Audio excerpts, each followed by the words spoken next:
President Biden and former President Trump held competing rallies in Georgia Saturday night as the two raced to solidify their bases before the state's primary on Tuesday.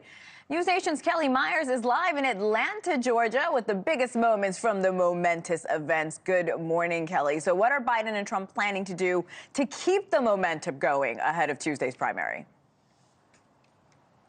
Yeah, good morning, Hena. The unofficial start to the general election with these dueling rallies in the crucial battleground state of Georgia. They're heading to the polls this Tuesday, but this is a state that will be big come November. This is a state that President Biden won in 2020, and he hopes to repeat that this year again as we see this rematch between Biden and Trump.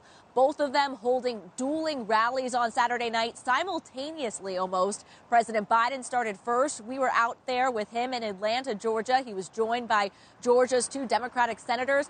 He was taking his State of the Union address on the road, making his pitch to voters. He was in Philadelphia, PA on Friday and Atlanta, Georgia on Saturday, talking about reproductive rights, fighting climate change, his infrastructure bill. And he was talking specifically to several demographics. He just got the endorsement from the largest political action group of communities of color. And he also, Latinos, the black community, that is big here in Georgia, some voters that he really wants to pull in and get their support. I want to play a little bit of what he had to say. Donald Trump has a different constituency. Here's a guy who's kicking off his general election campaign on the road up with Marjorie Taylor Greene. It can tell you a lot about a person who he keeps company with.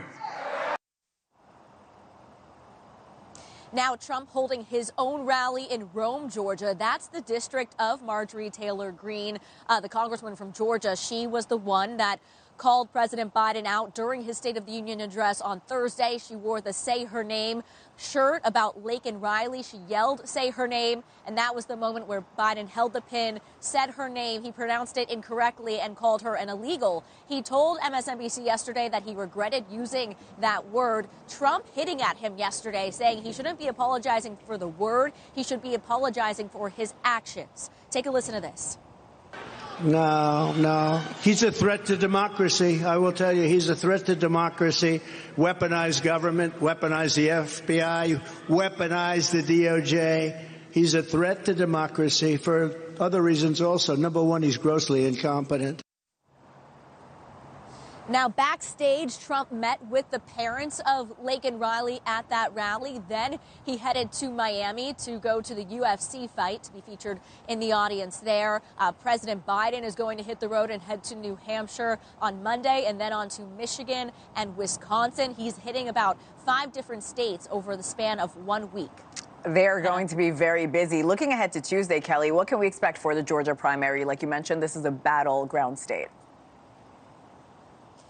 Yeah, really up in the air who's going to take this time in terms of moving forward to the general election. We know that, former President Trump is the presumptive nominee on the Republican side, President Joe Biden on the Democratic side. So this will really kind of solidify that. We're expecting Trump to be the official nominee after March 12th, and then President Biden likely a week later. So they're going to lock this in. But really, as we said, the unofficial start happening yesterday as President Biden finished up his State of the Union speech. They are hitting back at each other. The gloves are off. They mention one another in their speeches, and they are going all out that this is the general election happening earlier than we really ever expected and really almost ever had before. Hena? Yeah, starting in early March. Kelly Meyer in Atlanta, Georgia. Kelly, thank you. Thanks for watching. Go to joinnn.com to find NewsNation on your television provider. And don't forget to click the red subscribe button below to get more of NewsNation's fact-driven, unbiased coverage.